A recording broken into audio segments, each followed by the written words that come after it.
Di banyak rumah sederhana, ada satu tanaman yang sering berdiri diam di sudut ruangan.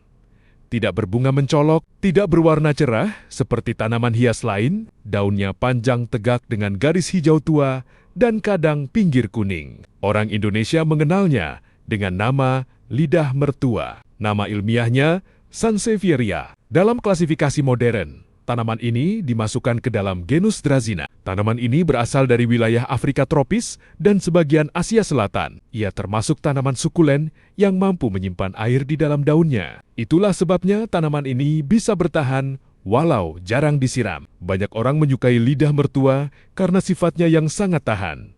Ia tidak membutuhkan banyak cahaya matahari langsung. Ia juga tidak membutuhkan penyiraman setiap hari. Bahkan dalam kondisi tanah yang agak kering, tanaman ini masih mampu bertahan hidup. Karena itulah ia sering menjadi tanaman rumahan bagi orang yang sibuk. Namun, ada satu hal menarik yang membuat tanaman ini sering dibicarakan dalam penelitian lingkungan dalam ruangan. Pada tahun 1989, sebuah penelitian terkenal yang dikenal sebagai NASA Clean Air Study meneliti kemampuan beberapa tanaman dalam membantu menyerap senyawa kimia di udara dalam ruangan. Dalam penelitian itu, lidah mertua termasuk salah satu tanaman yang mampu menyerap beberapa polutan seperti formaldehida benzena dan trikloroetilena dalam kondisi laboratorium. Walau demikian, para ilmuwan juga menjelaskan bahwa efek pembersihan udara dari tanaman di rumah nyata biasanya tidak sebesar di laboratorium. Artinya, tanaman tetap bermanfaat tetapi tidak bisa menggantikan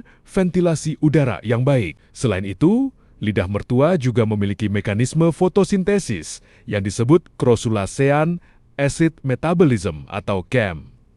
Mekanisme ini membuat tanaman membuka stomata pada malam hari untuk mengurangi kehilangan air. Karena itulah tanaman ini sering disebut mampu tetap melakukan pertukaran gas pada malam hari. Dari sisi perawatan tanaman ini termasuk yang paling mudah dirawat. Tanah tidak boleh terlalu basah karena akar bisa membusuk. Penyiraman cukup dilakukan ketika tanah sudah benar-benar kering. Cahaya terang tidak langsung biasanya menjadi kondisi yang paling baik untuk pertumbuhannya. Itulah sebabnya lidah mertua sering menjadi pilihan tanaman. Pertama, bagi banyak orang yang ingin mulai memelihara tanaman di rumah, ia tidak menuntut banyak perhatian, tidak memerlukan perawatan rumit, namun tetap mampu tumbuh perlahan selama bertahun-tahun. Kadang tanaman sederhana ini mengingatkan kita pada sesuatu yang penting dalam hidup, bahwa tidak semua yang memberi manfaat harus terlihat mencolok. Ada hal-hal yang bekerja dengan tenang setiap hari, diam sederhana, tapi tetap memberi kebaikan bagi lingkungan di sekitarnya.